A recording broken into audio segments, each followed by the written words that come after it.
kesehatan reproduksi itu perlu sekali adanya edukasi baik itu dari keluarga, dari sekolah. Mungkin ada yang sebuah keluarga menganggap itu agak tabu ya untuk menjelaskan hal seperti itu. Nah, mereka boleh mengikuti ada yang namanya posyandu remaja, PIKR, PKRR. Nah, nanti di situ ada yang namanya edukasi kesehatan reproduksi remaja. Nah, di situ diajarkanlah bagaimana cara kita merawat atau melakukan personal hygiene atau vulva hygiene saat menstruasi, sesudah menstruasi, serta kita dapat menjaga kesehatan kita agar terhindar dari hal-hal yang tidak diinginkan.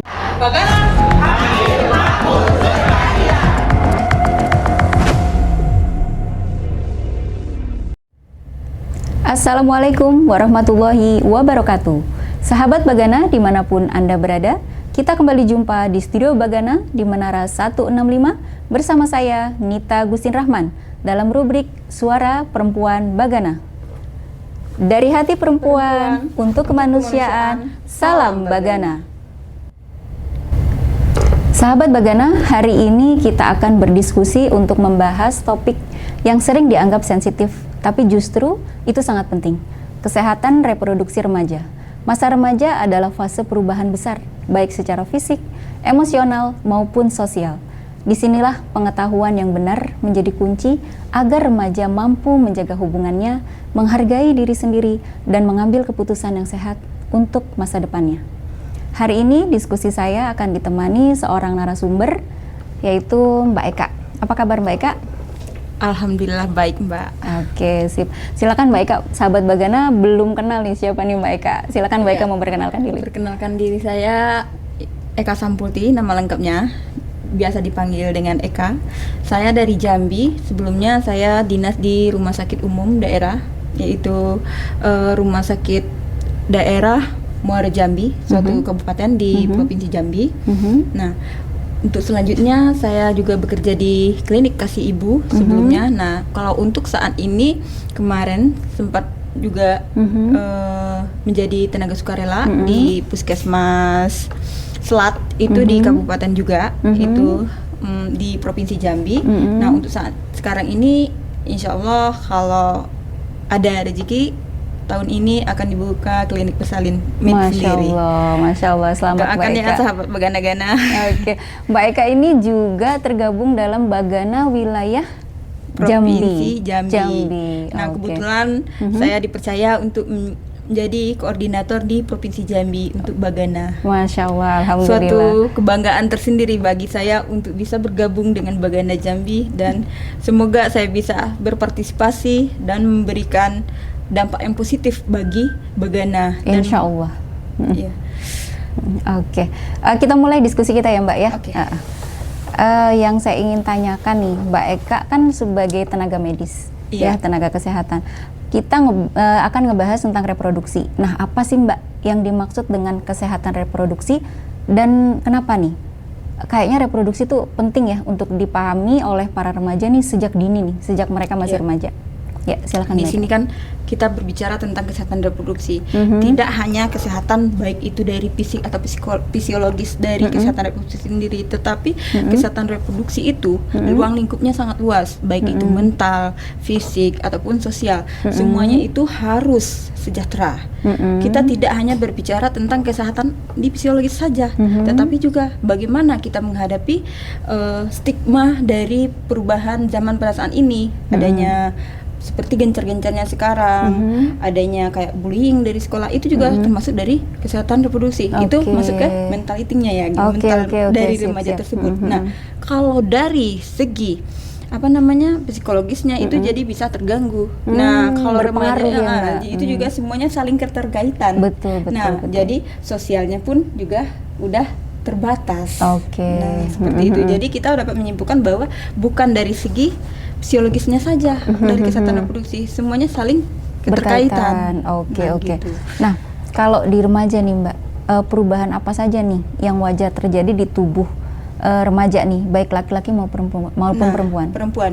Nah, di sini kita mau lebih spesifik ke perempuan ya, kebanyakan kesehatan reproduksi banyak yang dibicarakan itu kesehatan perempuan. Tetapi kalau untuk laki-laki itu tidak terlalu signifikan, seperti adanya kalau bahasa awamnya itu tumbuhnya jakun, sepertinya tumbuhnya bulu-bulu ini halus di tempat-tempat tertentu gitu ya.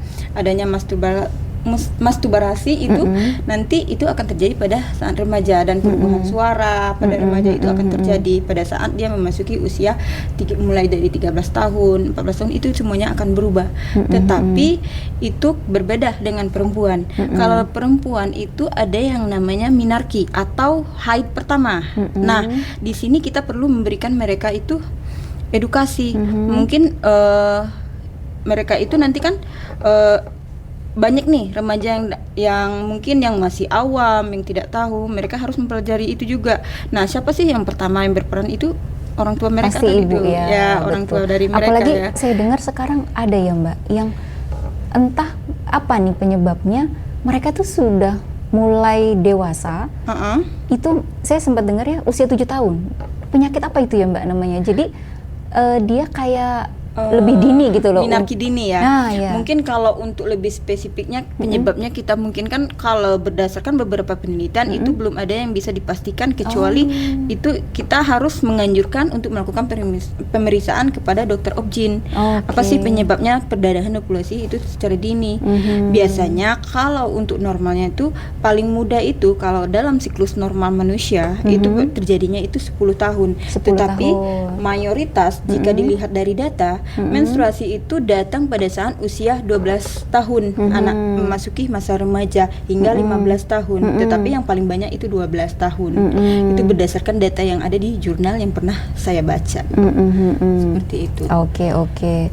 Nah, kalau kebiasaan remaja nih kan ya Mbak ya, untuk menjaga kesehatan reproduksinya itu sebaiknya bagaimana ya untuk remaja nih? Untuk seperti remaja tadi ya? kan banyak yang mungkin 12 tahun kalau kita rasa tuh kayak masih terlalu muda ya. Untuk terlalu bagaimana muda untuk dia menjaga fisiknya aja mungkin masih terkadang malas mandi atau apa. Nah, ini sedangkan dia sudah harus ada reproduksi, alat reproduksi dijaga gitu ya. Iya, betul. Itu gimana tuh, Mbak? Kalau menurut saya ya, saya pribadi ya, kesehatan reproduksi itu perlu sekali adanya edukasi. Edukasi baik itu dari keluarga, dari sekolah. Sekolah itu juga penting. Nah, tetapi kalau untuk yang pertama itu harus dari keluarga dulu, menjelaskan. Bukan, mungkin ada yang sebuah keluarga menganggap itu agak tabu ya untuk menjelaskan hal seperti itu. Nah, mereka boleh mengikuti ada yang namanya posyandu remaja, PIKR, PKRR. Nah, nanti di situ ada yang namanya edukasi kesehatan reproduksi remaja. Nah, di situ diajarkanlah bagaimana cara kita merawat atau melakukan personal hygiene atau vulva hygiene saat menstruasi, sesudah menstruasi, serta kita dapat menjaga kesehatan kita agar terhindar dari hal-hal yang tidak diinginkan. Nah, itu adalah termasuk dalam program gendernya pemerintah biasanya itu ada. Kalau bisa dijelaskan nih Mbak, untuk edukasi kepada sahabat Bagana, apa nih yang terisi dalam program itu? Kalau di dalam program biasanya kalau terutama di PIKR untuk khususnya kesehatan perempuan, yang pertama tentang fisiologis dari seorang perempuan. Kalau untuk remaja laki-laki itu jarang ya Bu ya. Kalau untuk remaja perempuan itu mulai dari fisiologis kita, dari mulai kita menstruasi, perubahan fisiologis kita, psikis kita, mental eating kita itu semuanya dipelajari. Nah, nanti misalkan dari fisiologis contoh saat kita menstruasi, bagaimana sih seharusnya kita menjaga vulva hygiene kita agar terhindar dari hal-hal yang tidak diinginkan. Contohnya kita mengganti celana dalam atau biasa kita sebut dengan alat pembalut atau softtek yang banyak terkenal, salah satu mereknya ya. Betul. Gitu. Nah, kita kalau untuk memilih softtek yang terutama atau pembalut itu tidak boleh tidak boleh menggunakan yang berbahan yang agak kasar. Kalau sebaiknya yang lembut ya, agar alat organ reproduksi kita atau yang bisa kalau di itu vagina. Iya. Boleh ya? Boleh, sebut nggak apa-apa. Nggak apa-apa ya. Memang lebih enak ya Mbak ya, Iya, biar paham. bahasanya, Betul. Itu biasanya ada yang namanya labia mayora. Itu kan yang biasa tergesek itu kan. Nah, nanti biar nggak kemerah-merahan atau iritasi Oke. gitu dalam bahasa itunya kan. Nah, terus kalau itu harus diganti secara berkala. Nah, ada yang menstruasi. Biasanya kalau orang menstruasi untuk haid pertama itu mereka itu agak lama ya rentang waktunya sampai 7 hari. Tetapi kalau sudah siklusnya normal itu biasanya 3 hari sampai 4 hari. Nah, kebiasaannya kan kalau hari kedua, hari pertama mungkin agak flek dikit ya keluar ya. Nah, kalau hari kedua itu biasanya kan ada yang banyak itu menstruasinya. Nah, dia itu harus sering berkala menggantikan alat pembalutnya tadi. Itu. Nah, minimal kalau dia banyak udah penuh langsung ganti. Tetapi kalau bisa, kalau sudah agak banyak atau kalau sudah banyak 2 jam sekali sebaiknya diganti. Kalau pada saat menstruasinya lagi banyaknya gitu, pada hari kedua, hari ketiga, hari keempat itu kan lagi derasnya kan gitu. Tetapi kalau untuk hari pertama boleh 4 jam sekali gitu. Oh gitu, biasanya. Berarti maksimal 4 jam. Iya. Mau itu banyak atau tidak banyak gitu Mbak? Gini, kalau ngerasa udah nggak nyaman itu sebaiknya diganti. Tetapi maksimal itu 4 jam biasanya. Itu harus diganti secara berkala. Oke, sip. Selain itu celana dalam apabila lembab itu harus juga diganti dan menggunakan yang berbahan katun yang menyerap keringat, yang menyerap air yang begitu, kalau biar nggak basah gitu. Betul. Nah, juga pada saat buang air kecil itu juga sebaiknya dilap pakai tisu biar celana dalam nggak basah, atau kalau basah langsung diganti gitu, supaya nggak ada kuman gitu. Betul, wilayah itu kan lembab ya Mbak ya. Lembab, jadi harus dijaga. Betul. Nah, salah satu itunya program dari PKR biasanya itu. Oke. Nah, terus kayak rentan waktu nih Mbak. Tadi kan 7 hari. Nah, batasan maksimal yang kita bisa kita masih sehat gitu. Kan ada haid yang lebih dari segitu. Itu rentan paling maksimal itu berapa hari Mbak? Biasanya 7 hari itu udah lama Mbak. Oh, udah. Biasanya lama. Lebih dari kalau 7? Sudah 14 hari atau udah 10 hari, 14 hari atau seterusnya, itu biasanya dilakukan pengecekan oleh dokter obgyn. Oke, kita mesti aware kalau udah melebihi dari 10 hari. Oke, sip. Nah, ini pasti orang tua kan berperan tadi ya kata Mbak ya. Nah, itu selain orang tua, sekolah, lingkungan juga kan perlu sangat mendukung kesehatan reproduksi. Nah, kalau dari tenaga medis nih Mbak, menurut Mbak Eka, itu bagaimana nih peran mereka nih sebaiknya untuk supaya remaja ini tetap bisa menjaga gitu ya? Kalau menurut pribadi saya, yang pertama dari orang tua tadi ya, yang pertama ya, orang tua. Nah, mereka seharusnya menjadi tenaga pendidik teladan bagi anaknya ya. Mereka tuh harus mengajari secara dini tentang kesehatan reproduksi. Nah, agar anak-anak ini tidak salah nantinya. Seperti, oh aku ini kenapa? Jadi mereka bertanya-tanya, mencari kemana-mana gitu kan. Nah, mereka juga harus itu. Nah, mental anak juga harus dijaga. Nah, karena kebanyakan kasus berdasarkan jurnal itu yang pernah saya baca itu seks bebas, salah satu dari kesehatan reproduksi itu, itu banyak terjadi kepada anak-anak yang orang tuanya berpisah. Oke, berpengaruh ya Mbak? Berpengaruh juga, karena sangat berpengaruh gitu kan pada remaja, karena mereka itu mentalnya sama psikologisnya udah kena gitu. Jadi mereka untuk mencari kenyamanan itu biasanya dari teman-teman dari luar, itu juga sangat mempengaruhi untuk lingkungan tadi ya. Iya, betul. Terus kalau sekolah itu biasanya dia itu berperan dalam memberikan informasi. Biasanya di sekolah kalau yang itu, kalau untuk kesehatan reproduksi itu ada UKS, biasanya itu kan ada juga yang namanya pekan kesehatan reproduksi remaja di sekolah atau PKRR. Biasanya kalau untuk sekolah-sekolah yang sudah berintegrasi ke atau menjadi penjaringan kesehatan sekolah ke puskesmas, itu biasanya ada edukasinya. Sama biasanya itu ada dari tenaga kesehatan atau tenaga guru BK. Berarti ada kerjasama ya Mbak? Ada kerjasama biasanya kalau untuk puskesmas yang itu. Oke, sip. Pertanyaan terakhir nih Mbak, karena kayaknya waktunya udah sangat mepet ya Mbak. Tapi sebenarnya masih banyak nih. Pertanyaan terakhir untuk Mbak Eka, apa nih pesan nih Mbak Eka sebagai tenaga medis yang ingin disampaikan kepada remaja, sahabat Bagana semua juga tentang